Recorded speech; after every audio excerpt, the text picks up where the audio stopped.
नाव एवं नदी, धारा भी आप इसको बोल सकते हैं। और आजकल तो सभी एग्जाम में, यानी कि जैसे पेट है, आरपीएफ है, यूपी पुलिस है, इस तरह सभी बीडीओ लेखपाल में सब में इस तरह के एक दो क्वेश्चन रखे जाते हैं और आप एग्जाम हॉल में नहीं कर पाते हैं।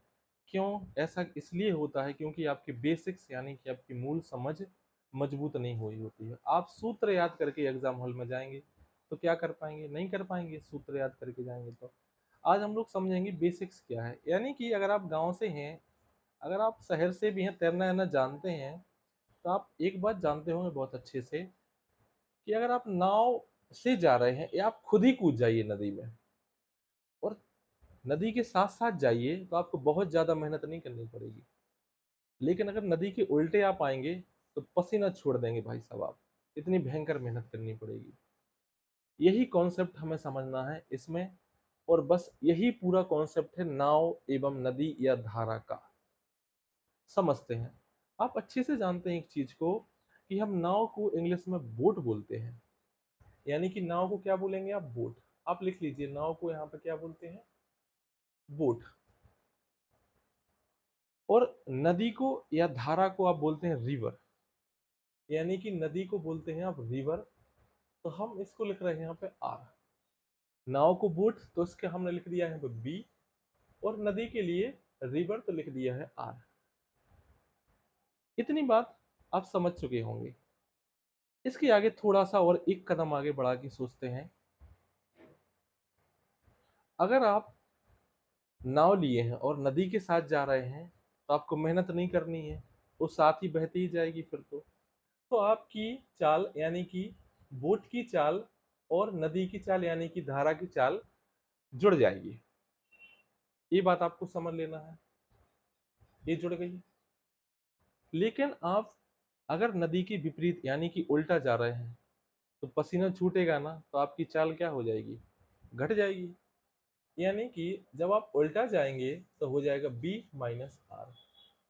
ये दो चीजें हमने यहाँ पे समझी, ये पहली चीज थी और ये दूसरी चीज थी।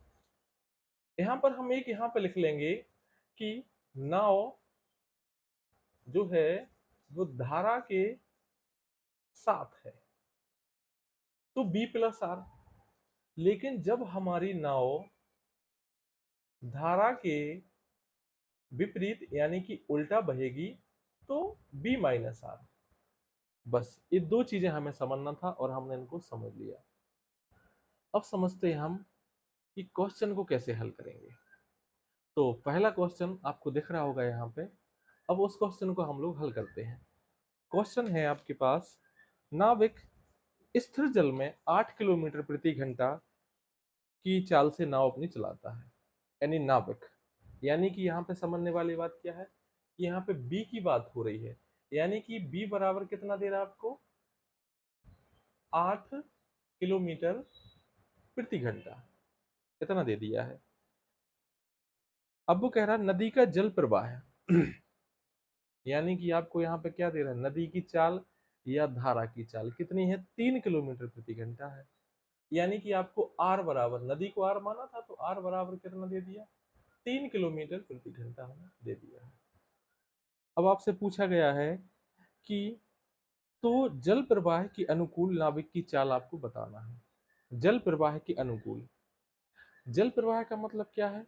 नदी या धारा के साथ नाविक की चाल बताना है। तो धारा के साथ आपको नाविक की चाल बताना है, यानी कि बी और आर क्या हो जाना है? जुड़ जाएगा। तो दोनों जुड़ जाएंगे तो क्या हो गया? 11 किलोमीटर प्रति घंटा। और ये हमारा क्या हो गया? ये हमारा आंसर हो गया। बस इतने आसान क्वेश्चन है इसमें। हम ऐसे ही समझते हैं दूसरा क्वेश्चन।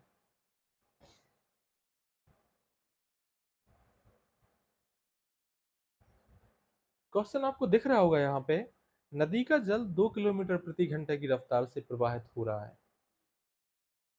नाविक शांत जल में 4 किलोमीटर प्रति घंटे की चाल से नाव चला सकता है।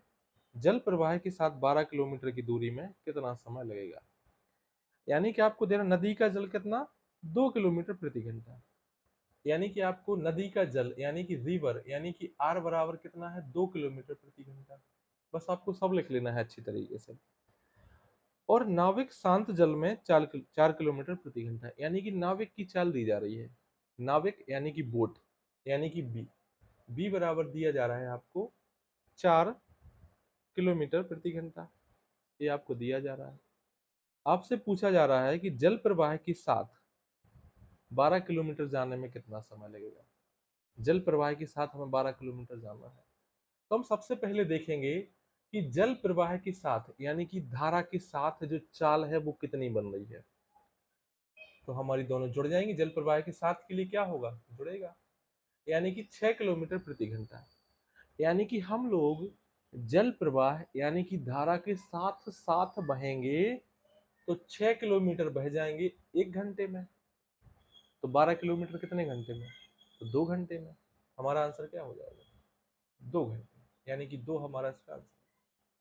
दोस्तों बहुत अच्छे क्वेश्चन है, बहुत मजा आता है इनको सीखने में और सिखाने में। अगर आपको अच्छा लग रहा हो तो आप बोलिए कमेंट बॉक्स में, तो इसको पूरा एक 10-15 क्वेश्चन करवा देंगे, नावधार आपका पूरा खत्म हो जाएगा। सभी टॉपिक में आते इसलिए हम लोगों को इसको पढ़ना भी बहुत ही जरूरी होता है। ठीक, चलो मिलेंगे अगली वीडियो में। Thank you.